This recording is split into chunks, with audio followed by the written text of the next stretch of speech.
This is Channel 4. Now, diverse reports.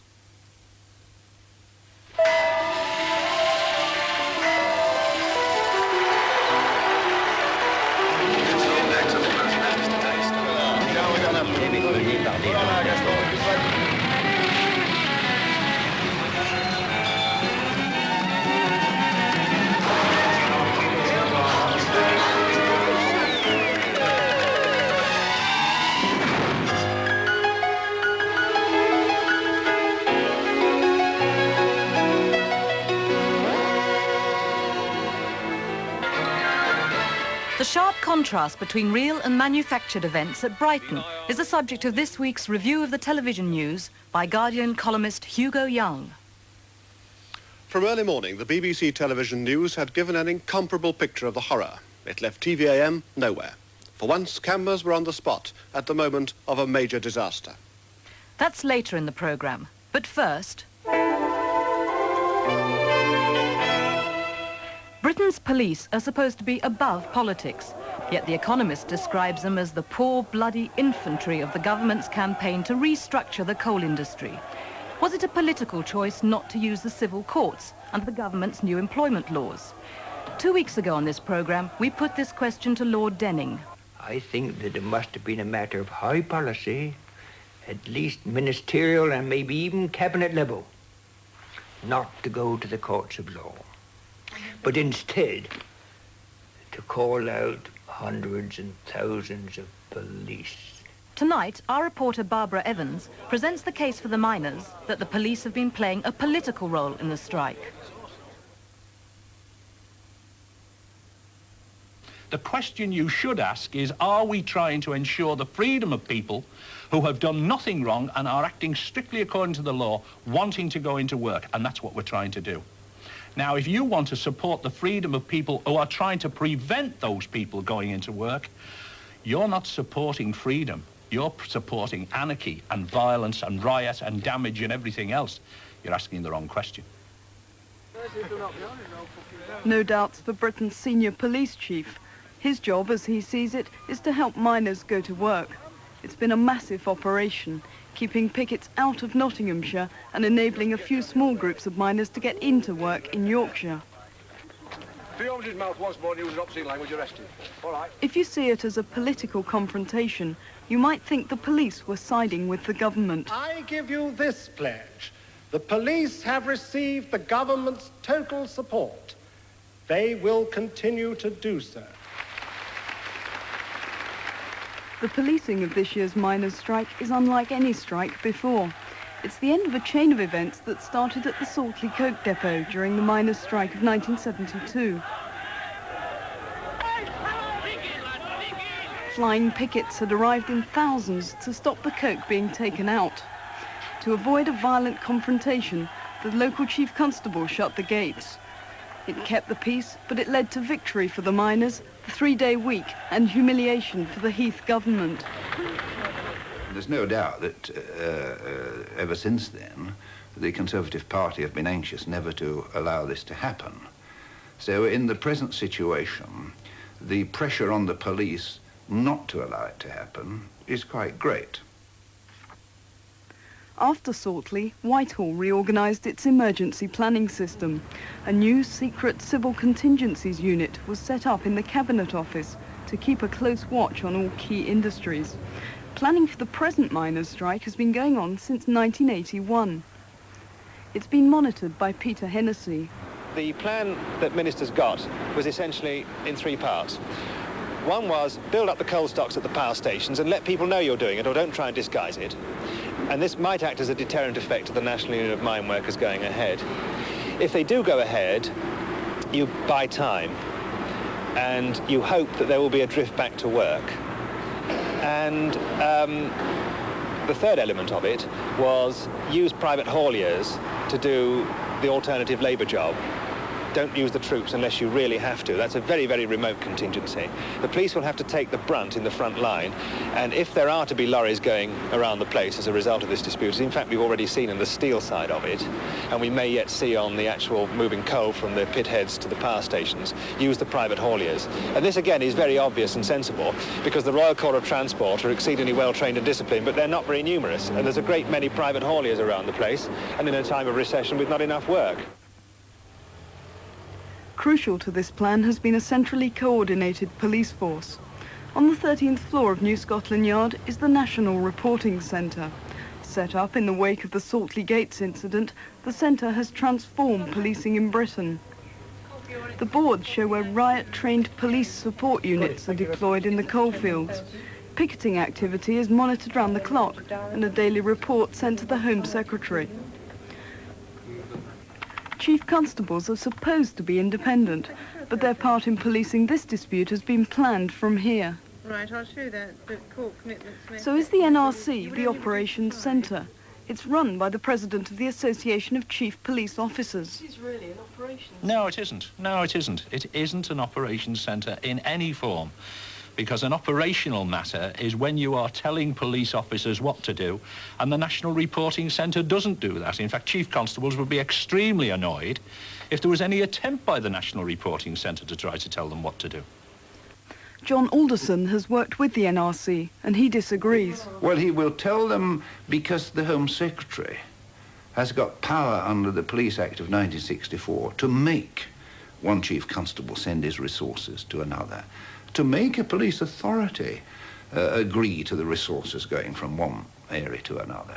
So that sort of latent power of the Home Secretary to back up all this is important. It's important to remember that, so that in effect you have a de facto national police force operating.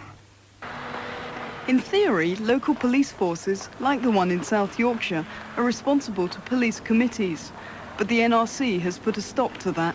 Up to the 13th of March, we had our normal full consultation with the Chief Constable. But as you're aware, the National Reporting Centre was brought into being on the 13th of March, and from that day onwards we've had no consultation, only information passed on to us. I believe that the chief constables of this country have surrendered their operational independence to the National Reporting Centre. In other words, the creation of a paramilitary state police. This Home Office report followed the 1981 inner city riots. Within a tighter organisation, the stress was now on riot training. It led to the introduction of NATO helmets, lighter shields, reinforced riot vans, CS gas and plastic bullets for every force, and training in what are called positive tactics. It has meant a transformation in British policing. You have to compromise less if you're more powerful and strong. And if you're seeking to keep the peace by negotiation, then your style is different from if you're trying to keep the peace by repression.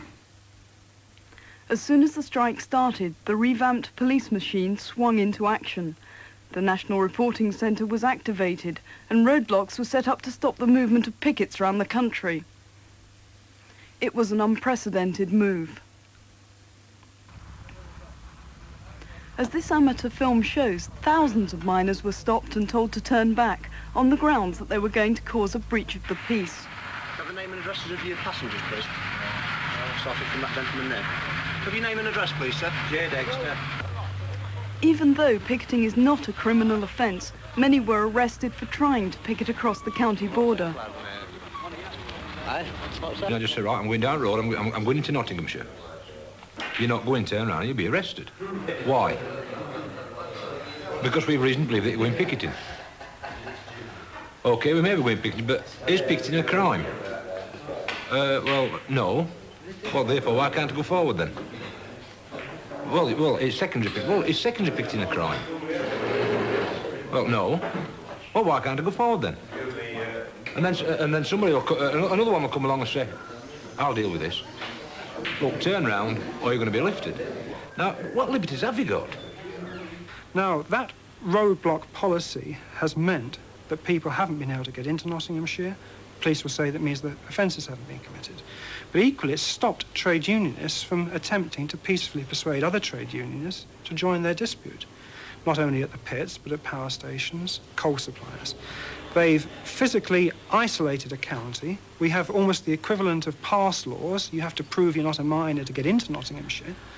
And you then have people being arrested for nothing other than refusing to turn round when a police officer tells them to do so.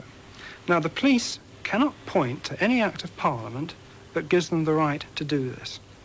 They're relying on what they call their power under common law to prevent breaches of the peace. The effect of the mass arrests went further. Blanket bail conditions imposed by the courts kept huge numbers away from picket lines. These were handed out to no fewer than 95% of miners brought to court. Copies had been mass-produced and stapled to the charge sheets. There's box upon box upon box of these bail conditions just being waited to be pinned to these sheets. They must be done in thousands, ready for anyone who is arrested, give him one of these. That's to restrict the picket line, in order to allow people who are scabbing to go into a... Yeah, you accept it, you see, don't you? I mean, you accept it when you're in court, you get your bail, you go out and say, well, they're going to stop me going picketing, but then you think about it, you think, well, when somebody gets charged with shoplifting and then gets remanded for reports, why don't he get bail conditions, not allowed to go in any shop in Britain? You know, I mean, it's that obvious. It's as plain as nose on your face that it's only happening to us. Picketing is not a criminal offence, and this bail condition is tantamount to an injunction that an employer might be able to get if he went to a civil court, but really stops something like now 6,000 men taking any form of legitimate action to protect their jobs, to help other people, all the time they're on bail. And they may be on bail for 3 to 6 months. With Nottinghamshire safely working, we began to hear about a drift back to work. You have to bear in mind, you see, that the National Coal Board, and indeed the government, have pinned their faith on beating the other side, if I might put it that way, by a drift back to work, hoping that those miners who wish to go to work would drift back. And of course they see the organisation of pickets as a means of stopping that. Equally, of course, they see it as important that the police should guarantee the rights of people to go back to work in order that they may attract more. And if more and more people felt that they could go back to work without incurring the wrath of their fellow strikers, that they would. And therefore the role of the police becomes critical to that political purpose. No comments. Every morning, thousands of police with horses, dogs and riot gear turn out to ensure the passage of a handful of working miners. The daily ritual has drawn attention to the strike breakers. Without it, there would have been no public appearance of a drift back to work. But the first duty of the police is to keep the peace, not to help workers get past the pickets. They could have decided, as they did at Saltley, that the best way to keep the peace was to deter attempts to cross picket lines. The commitment of vast police resources to a policy designed to break the strike has been a political choice. The charade of getting a working miner through a long line of pickets backed up by thousands of policemen is incredible. It must cost something like 200 or even £300,000 to get a couple of working miners in. And what happens? They can't go down the pit because it hasn't been opened off. As we term it. It hasn't been declared safe by NACODs because they're on strike and they're not going through the pickets. And so consequently we use all that money to take a couple of working miners through their right to go to work, and what's happening? They're sitting down in an easy chair in some office somewhere and going to sleep for the rest of the shift. Despite the massive police operation, the drift back to work never really took off. The strike hasn't crumbled. But in the course of policing it, something else has happened. For the first time, we have seen the police having to resort to some kind of paramilitary style policing, which we've always associated with continental police forces and always prided ourselves on having avoided having to introduce.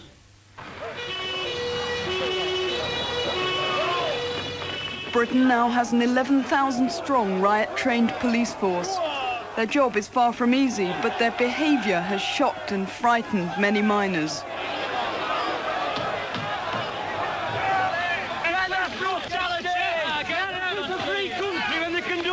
People, is it? Oh, you thought you can only film what good parts? No, you come in that bastard camera! Get some fucking brakes on the bastard! More than 7,000 miners have been arrested. Most of them have never been in trouble before. The police have helped the government, but at the cost of their political neutrality.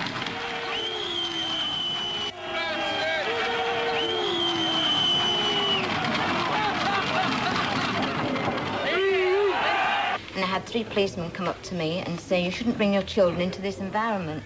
And I said, we already live in it. And he said, well, how can you expect your children to respect the police? And I said to them that when they see that the fathers and the brothers were being run down by police on horseback with truncheons and also in riot gear, they won't respect the police. Couldn't believe it. 56 years of age, respected the police all my life, brought my sons up to believe in ask a policeman and all that kind of jargon. Never anymore in my life will I respect a policeman. And now, on the news.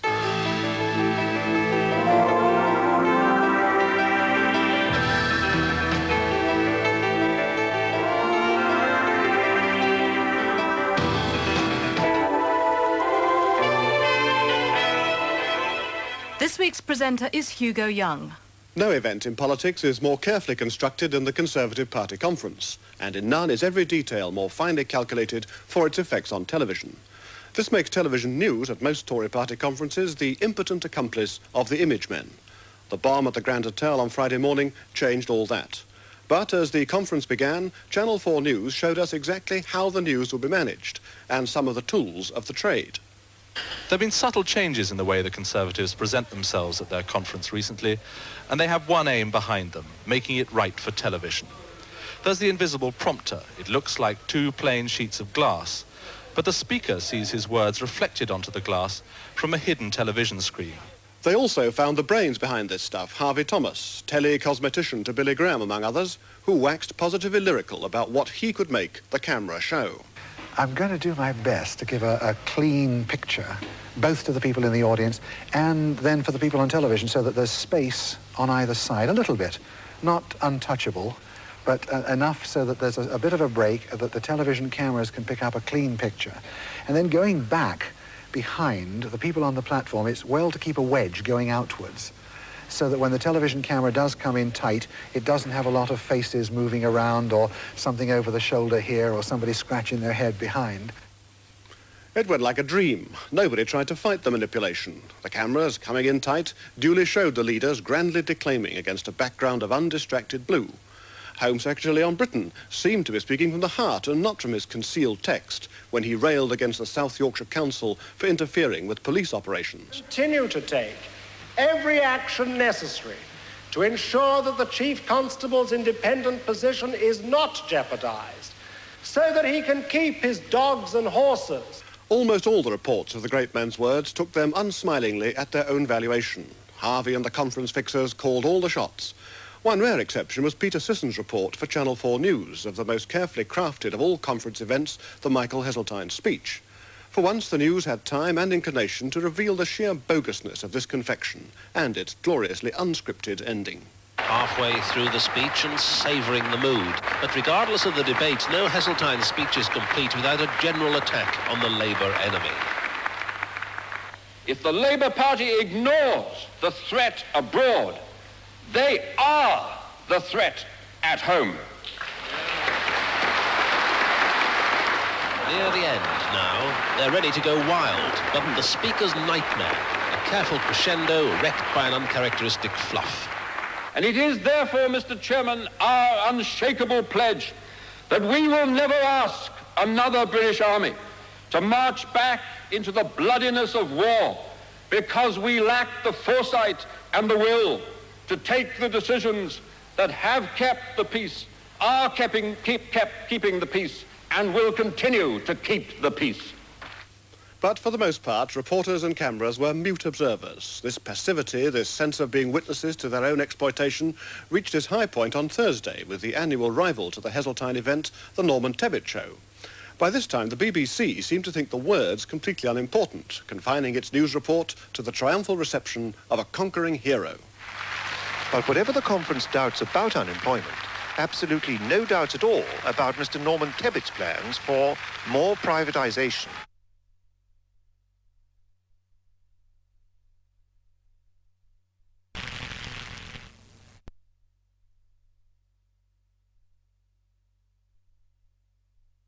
The predominant tone.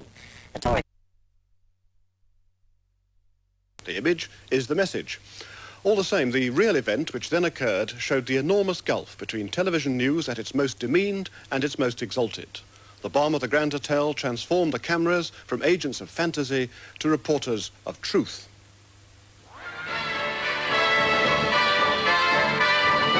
The IRA bomb aimed at the heart of the British government and the devastation it caused. From early morning, the BBC television news had given an incomparable picture of the horror. It left TVAM nowhere.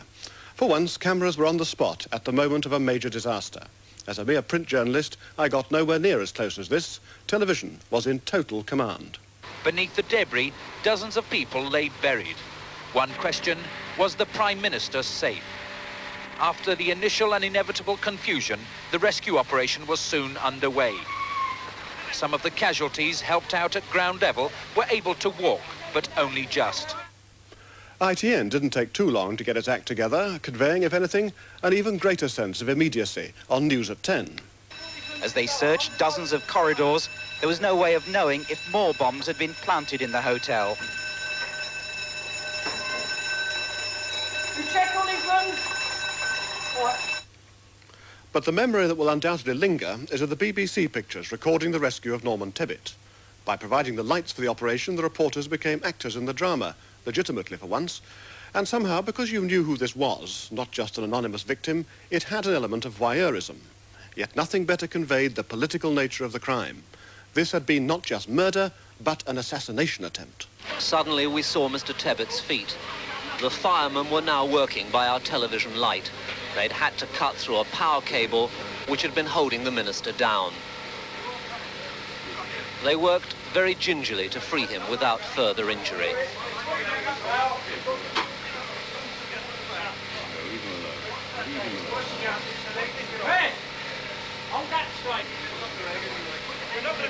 He was moaning quietly.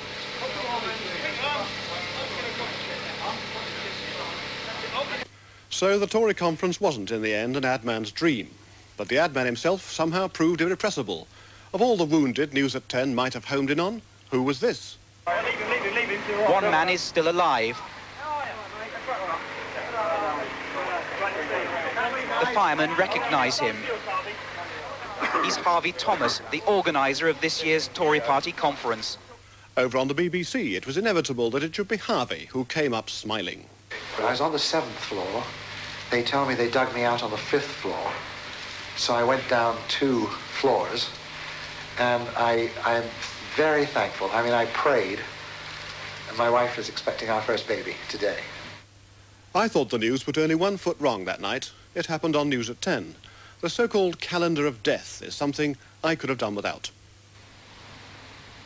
Aldershot. The mainland bombing campaign starts in earnest with a car bomb outside the 16th Parachute Brigade Officers' Mess. 7 dead, 19 injured. London. A car bomb outside the Old Bailey kills 1, injures 244. 8 IRA members, including the Price sisters, are given life sentences.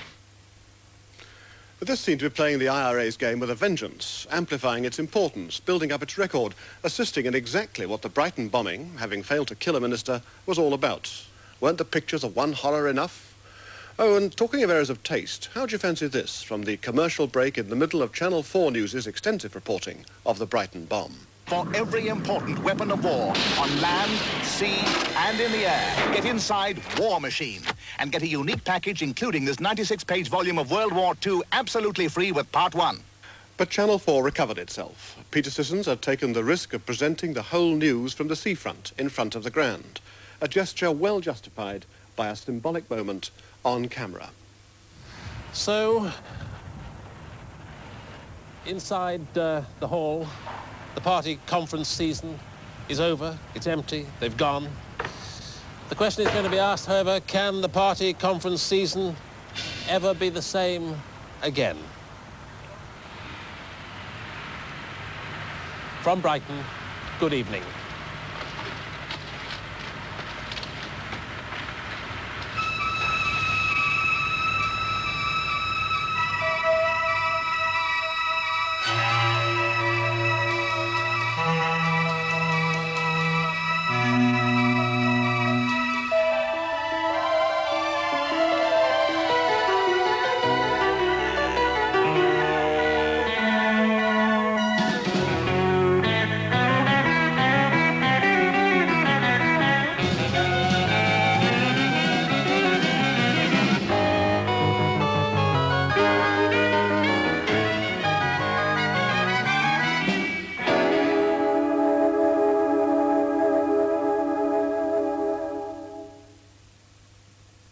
Next Wednesday, Max Hastings, who won the Falklands War for Fleet Street, argues that it's time to put our passions for military glory back where it belongs. That's in the history books. And that's at 8:30 next week.